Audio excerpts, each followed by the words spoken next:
Bonjour à tous, je m'appelle Baro Abdul-Kader, je suis auteur-dessinateur de bande dessinée.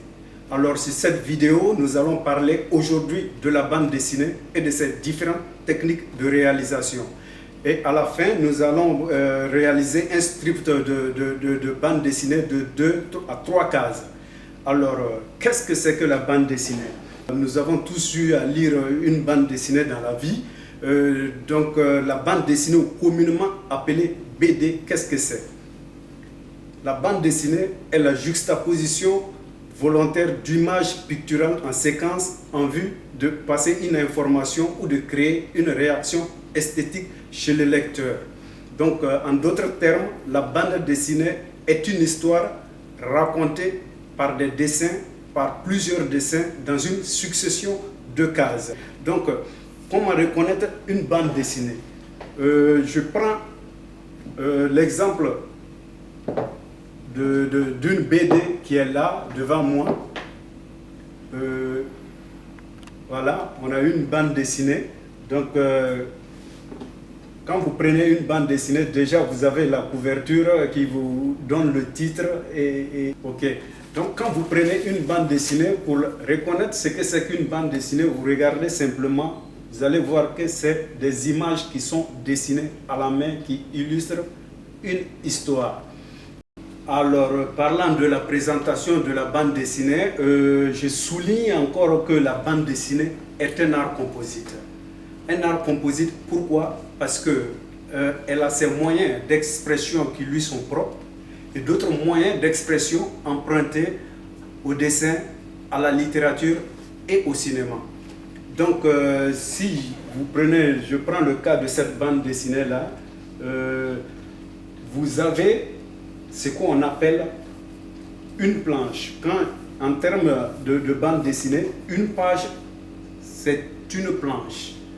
Et là, quand je prends la page numéro 14, là, c'est déjà un livre qui a été édité, donc on parle de page. Mais une fois que la bande dessinée est en cours de réalisation, on l'appelle exactement la planche. Et la planche est composée vous voyez, de différentes cases. Il y a plein de petites cases là-dessus. Et c'est ce qui fait la bande dessinée. Et dans chaque case, vous avez des dessins qui sont représentatifs exactement de l'histoire qu'on veut raconter. C'est une succession de cases qui fait la bande dessinée. Donc, vous avez exactement ces cases qui sont séparées par des lignes blanches qu'on appelle des espaces intericoniques ou bien des caniveaux. Et dans la bande dessinée, elle a toujours ces expressions qui lui sont propres. Donc, vous avez ce qu'on appelle les bulles ou phylactères où les paroles des différents personnages sont représentées. Les sons sont représentés par des onomatopées dans les bandes dessinées. Ça, c'est une technique qui est propre à la bande dessinée en elle-même. Donc, parlant d'autres techniques empruntées du cinéma, on a les plans de vue, les différents cadrages et autres. Voilà, grosso modo, ce que je peux vous dire dans la présentation d'une bande dessinée. Alors, comment on réalise une bande dessinée? De l'idée à la réalisation d'une bande dessinée. Entre-temps, je l'ai dit, je dis que la bande dessinée est un art composite qui s'inspire du cinéma. C'est un art qui s'écrit exactement comme le cinéma. Donc, pour rédiger une bande dessinée, il faut avoir déjà une idée. Et à partir de cette idée, on va étaler l'idée à travers ce qu'on appelle le script, le scénario, le script comme on l'appelle dans le cinéma, ou bien le scénario. Donc, on a l'idée qui est là, et en fonction de l'idée, on étale notre idée sur un papier. Et après, bon, déjà, tu peux avoir l'idée, tu as l'idée, tu fais ton résumé. Le résumé, c'est exactement ce qu'on appelle le synopsis en bande dessinée, comme dans le cinéma aussi. Donc, c'est un résumé d'environ 10 lignes qui résume exactement l'idée, qui résume l'histoire de la bande dessinée, l'histoire qu'on veut relater. Donc, après le synopsis, on étale son idée sous forme de scénario. Et à partir du scénario, on a ce qu'on appelle le découpage. Nous, on appelle aussi le storyboard. Alors, le storyboard, c'est le plan définitif, précis et complet, découpage image par image de la future bande dessinée.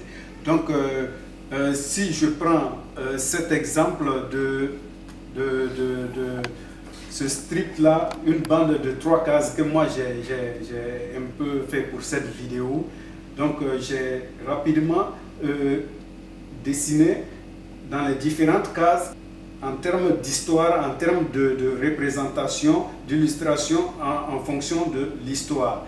Donc, j'ai ressorti les différents plans de la future bande dessinée en 3 cases. Alors là, généralement, le storyboard, c'est un découpage qui est fait, qui est présenté à l'éditeur. Puisque une bande dessinée, on la prépare, et puis entre-temps, ça passe dans les mains d'une maison d'édition pour être édité et imprimé pour le grand public. Donc, une fois le storyboard en bonne et due forme présenté et accepté par l'éditeur, on passe aux premières esquisses que vous voyez un peu là, qui sont dessinées, c'est le roof. Les premières esquisses, c'est au crayon. Donc, elles sont dessinées au crayon, image par image, case par case. Et après l'étape du roof, on passe à ce que l'on appelle l'ancrage.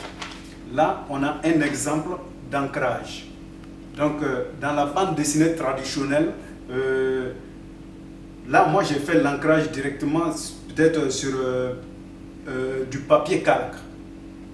Mais il y a plein de dessinateurs qui le font directement sur leur feuille blanche après leur crayonné. Là, vous avez vu, le papier calque, c'est un papier transparent. Moi, je les ai superposés. Hein, c'est ce qu'on appelle peut-être dans le domaine informatique la pelure d'oignon. Donc, moi, je les ai superposés et j'ai retracé exactement les dessins du crayonné sur le papier calque avec la plume et l'encre de Chine.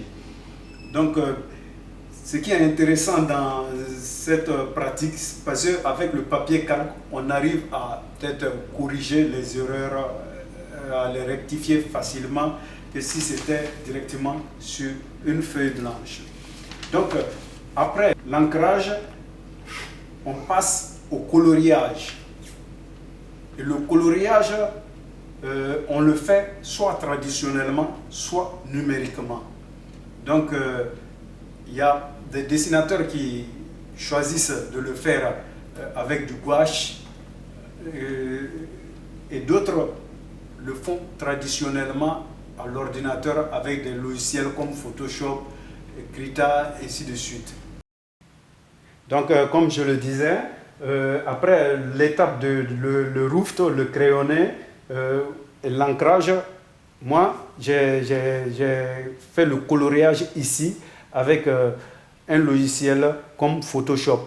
Donc, une fois cette bande dessinée coloriée, les différentes planches coloriées jusqu'à la dernière, le boulot est terminé.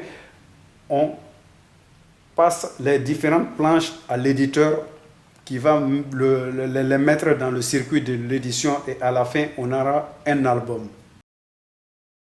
Alors, après la partie théorique, nous allons passer à la partie pratique qui est la réalisation d'une bande dessinée. Donc, moi, j'ai choisi là un thème qui est l'apprenti sorcier. Un script, une bande dessinée de à peu près 3 cases qu'on va essayer d'illustrer. Donc, voilà. Là, pour la réalisation, j'ai le thème qui est là, l'apprenti sorcier. Qu'est-ce qui se passe? Je réfléchis, l'apprenti sorcier, c'est un thème qui soit il est sorcier dans matière de sorcellerie, de la magie, ou bien moi j'ai choisi là un chimiste, l'exemple d'un petit chimiste qui, avec son kit de chimiste, qui veut créer de l'or dans son laboratoire.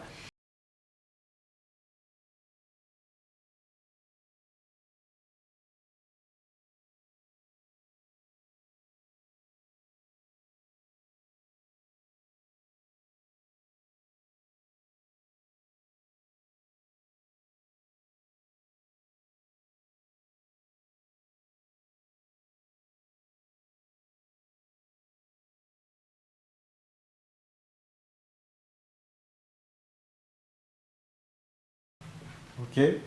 Et à la fin de la bande dessinée qu'on appelle la chute exactement, son mélange lui explose dans la figure. Et là, je vais dessiner une onomatopée.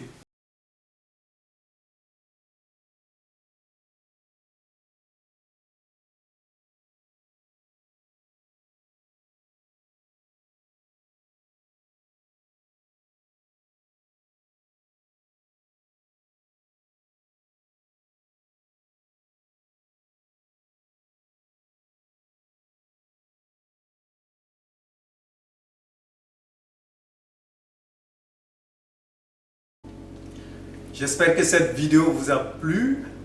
On se retrouve très prochainement à l'Institut français de Bobo pour des ateliers hors confinement. Bye bye.